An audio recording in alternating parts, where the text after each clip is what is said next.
Exercise 8.2 question number 2.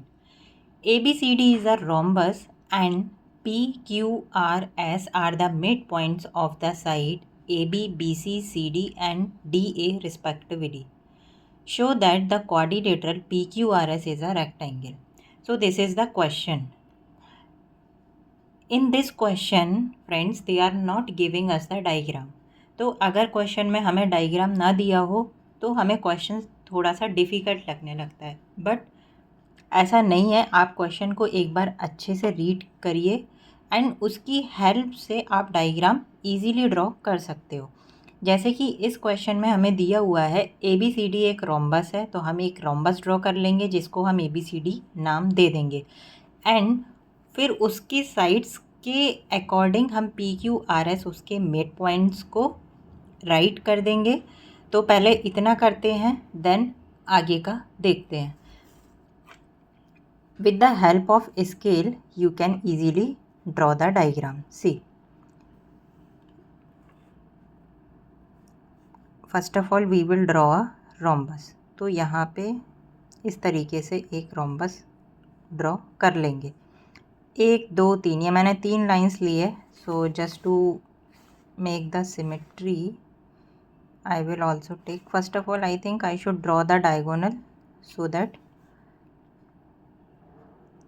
मुझे यहाँ का पॉइंट सी, यहाँ से 1 2 3, अगर मैं ये 3 इस तरीके से लेती हूँ तो मुझे ये पॉइंट मिल जाएगा। So it will be easy for me to draw the diagram, क्योंकि रोम्बस में चारों साइड्स इक्वल होती हैं तो एक हल्की सी सिमेट्री ड्रॉ करनी पड़ेगी। अब मैं यहाँ पे इसको कैसे एक तरीके से ड्रॉ करूँ, तो I think it is better to see. यहाँ पे मैं देख लूँ कि मुझे कितनी डायगोनल ड्रॉ करनी है। ये 1.5 है तो यहाँ पे भी मैं 1.5 तक मीन्स यहाँ तक ड्रॉ कर सकती हूँ। ओके, सो इस तरीके से आप एक तरीके से अप्रॉक्सीमेट ही डायग्राम को ड्रॉ कर सकते हैं। इतना भी ज़्यादा आपको कैलकुलेशन करने की ज़रूरत नहीं है।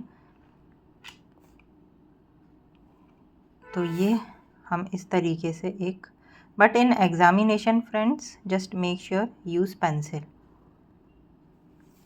सो इसको हम क्या नाम दे देंगे, ABCD। Okay, ABCD, this is our rhombus.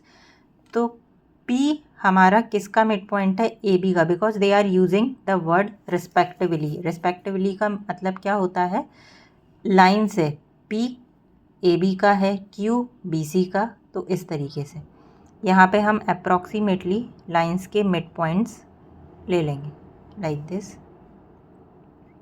And this. ठीक है, तो AB का mid point is P and BC का Q, PQ, then definitely this is PQR and this will be S. The quadrilateral, अब वो बोल रहे हैं कि हमें ये शो करना है यहाँ पे कि PQRS जब हम ज्वाइन करेंगे इसको, जो क्वाड्रिलेटरल बनेगा वो क्या है, रेक्टेंगल। तो सबसे पहले हम with the help of scale let's join the sides, sorry points. So इस तरीके से हम अपना ज्वाइन कर देंगे। सो देखो बन गया हमारा डायग्राम। ओके, अब इस डायग्राम की हेल्प से हम अपने क्वेश्चन को सॉल्व करने की कोशिश करते हैं। हमें क्या शो करना है, PQRS रेक्टेंगल शो करना है, is a rectangle. Okay, and हमें बस क्या क्वेश्चन में गिवन दे रहे हैं, ABCD एक रोम्बस है एंड PQRS उसके मिड पॉइंट है, that's it. They are not giving anything. So before solving the question मैं आपको स्ट्रेटजी बता देती हूँ कि किस तरीके से आप अपने माइंड में एक स्ट्रेटजी सेट कर सकते हैं and only according to that just solve your question. See, सबसे पहले ये वाले ट्रायंगल में आप देखो, हम क्या करेंगे, PQRS को सबसे पहले पैरेललोग्राम प्रूफ कर देंगे। ओके, पैरेललोग्राम प्रूफ करने के लिए हमें क्या चाहिए, हमें चाहिए एक pair, 1 pair of side equal and opposite. तो इक्वल एंड अपोजिट हम किस तरीके से प्रूव कर सकते हैं? अगर हम ये वाला ट्राइंगल देखें इस ट्राइंगल की हेल्प से एंड इस ट्राइंगल की हेल्प से and mid point theorem use करके हम ये दोनों ही चीज़ें हम शो कर सकते हैं। तो जैसे ही हमने PQRS पैरेललोग्राम प्रूफ किया, उसके बाद हम फ्रेंड्स क्या करेंगे, PQ पैरेललोग्राम का कोई भी एक एंगल, या तो फिर हम ये वाला एंगल या ये कोई भी एक एंगल 90 डिग्री प्रूफ कर देंगे। क्योंकि मैंने आपको टाइप्स ऑफ क्वाड्रिलेटरल वीडियो जो बनाया है उसमें मैंने आपको उसकी प्रॉपर्टीज़ में बताया है कि if any one angle of a parallelogram is 90 degree then we will not call that quadrilateral of parallelogram, we will call it as a rectangle। see ये देखिए, मैं इसका लिंक आपको डिस्क्रिप्शन बॉक्स में दे दूंगी। इसमें आप इस वाले पॉइंट को देखिए, if any one of the angle is right angle then all the angles will be right angle. तब जब सभी एंगल्स राइट एंगल हो जाएंगे तो हमारा क्या हो जाएगा, वो रेक्टेंगल हो जाएगा। ये कुछ इम्पॉर्टेंट प्रॉपर्टीज़ भी हैं जो मैंने उस वीडियो में डिस्कस करी हैं। आप फर्स्ट पॉइंट में देख सकते हो कि square, rectangle and rhombus are a type of parallelogram. तो ये दो प्रॉपर्टी हमारी उस क्वेश्चन को सॉल्व करने के लिए यूज़ होंगी। तो इन दोनों ही प्रॉपर्टी की हेल्प से हम अपने क्वेश्चन को सॉल्व करेंगे। तो सबसे पहले whatever is giving, these two simple things are given, हम राइट कर लेंगे। शो क्या करना है, PQRS is a rectangle. Now अब हम ऊपर वाले ट्राइंगल को लेंगे ABC। P and Q are the mid point of AB and BC। तो देयरफॉर PQ पैरेलल हो जाएगी AC के and PQ is equal to half of AC। The reason is mid point theorem. Mid point theorem का statement क्या है वो मैं आपको एक बार एक्सप्लेन कर देती हूँ। See, this is the mid point theorem, the line segment joining the mid point of two side of a triangle is parallel to the third side and equal to half of it. तो ये एक statement है mid point theorem का, यही हम as reason use करेंगे। Friends, इसका भी मैंने पूरा आपका प्रूफ मिड पॉइंट थ्योरम का एक्सप्लेनेशन का एक सेपरेट वीडियो बनाया है। अगर आप इसको देखना चाहते हो, समझना चाहते हो तो आप उसको विज़िट कर सकते हो। इसका भी लिंक मैं आपको डिस्क्रिप्शन बॉक्स में प्रोवाइड कर दूंगी। आगे बढ़ते हैं।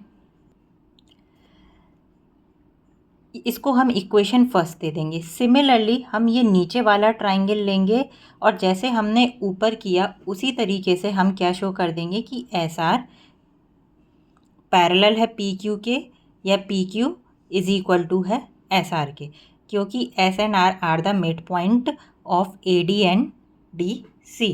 सो therefore SR is parallel to AC and SR is equal to half of AC। तो इसका रीज़न हम क्या देंगे, मिड पॉइंट थ्योरम। इसको हम इक्वेशन सेकंड दे देंगे।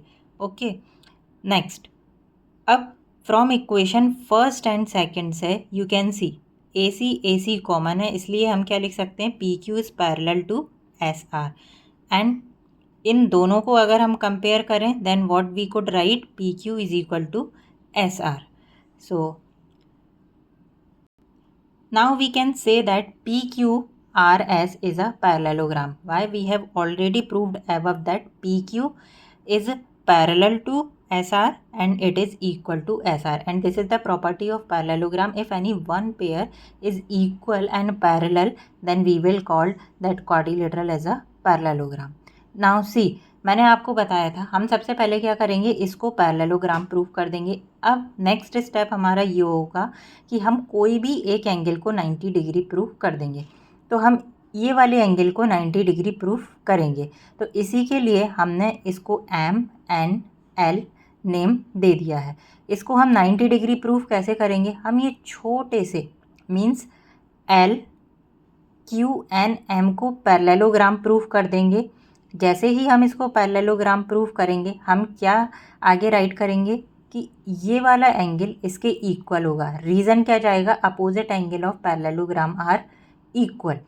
उसका नेक्स्ट स्टेप हम क्या लेंगे, ये 90 डिग्री है हमें पता है, क्यों, बिकॉज ये हमें दिया हुआ है ABCD एक रोम्बस है एंड रोम्बस की प्रॉपर्टी होती है that the diagonal of a rhombus bisect at 90 degree. Therefore ये वाला एंगल 90 डिग्री है। तो ये दोनों इक्वल हैं because they are opposite angle of parallelogram. तो अगर ये 90 है ये भी 90 हो जाएगा। जैसे ही हमारा ये 90 हुआ हम अपनी पैरेललोग्राम की प्रॉपर्टी यूज़ करेंगे कि if any one angle of a parallelogram is 90 degree we will call that parallelogram as a rectangle। तो ये पूरी स्ट्रेटेजी है, मैं आपको अब सॉल्यूशन के थ्रू इसको एक्सप्लेन कर देती हूँ। सी ये वाले ट्राइंगल में आप देखो, ये वाला triangle Q and R mid point है BC एंड CD के, therefore by mid point theorem we can say that QR is parallel to BD and QR is equal to half of BD। इसको हम equation third दे देंगे। अब from equation third हमें क्या मिल जाएगा, QN parallel हो जाएगा LM के। क्यों? क्योंकि अगर ये पूरी लाइन इसके पैरेलल है तो ऑब्वियस है उसका पार्ट भी इसके पैरेलल होगा। तो यही रीज़न है इसका। सेकंड, फ्रॉम इक्वेशन फर्स्ट क्या थी, इक्वेशन फर्स्ट में हमने PQ को पैरेलल किया था AC के। सो अगर यहाँ पे PQ अगर AC के पैरेलल है तो उसका एक छोटा सा पार्ट भी इसके पैरेलल हो जाएगा। सो यहाँ पे हम क्या लिख देंगे, कि LQ is parallel to MN from equation first. अब ये इसके पैरेलल हो गई, ये इसके पैरेलल हो गई, therefore we can say that LQRM is a parallelogram. Okay, now we can say that angle LQN is equal to angle NML. The reason is opposite angle of parallelogram. And मैंने आपको बताया कि ये angle 90 degree होगा। Why? Because rhombus diagonal bisect at 90 degree. Therefore इसकी help से we can say that इसकी जगह हमने क्या रख दिया, 90 डिग्री। जैसे ही हमारा एक एंगल 90 डिग्री हुआ we can say that PQRS is a rectangle. The reason is parallelogram with one angle 90 degree is a rectangle. So this is the complete solution of question number 2. Question थोड़ा सा लेंदी है and friends आपको थोड़ा difficult लग सकता है because एक तो ये लेंदी है, सेकंड इसमें ये लोग आपको डायग्राम नहीं दे रहे हैं। बट जिस तरीके से मैंने आपको स्ट्रैटेजी बनाते हुए एंड डायग्राम को एक्सप्लेन किया है, I don't think so now ये अब आपको डिफ़िकल्ट लगेगा। तो आप इसको 1-2 बार प्रैक्टिस करिए अपनी रफ नोटबुक में, बिकॉज क्वेश्चन इम्पॉर्टेंट है, आपके एग्ज़ाम में ये आ सकता है। तो ये सॉल्यूशन है।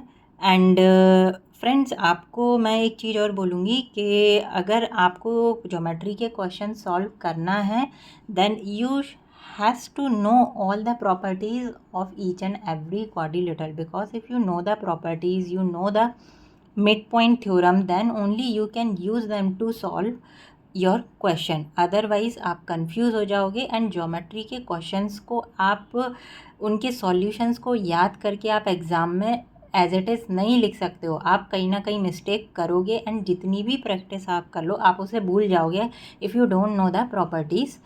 सो मैं आपको बोलूँगी please just go and if you know the properties than it's okay, it's awesome, no need to go and check it out that video.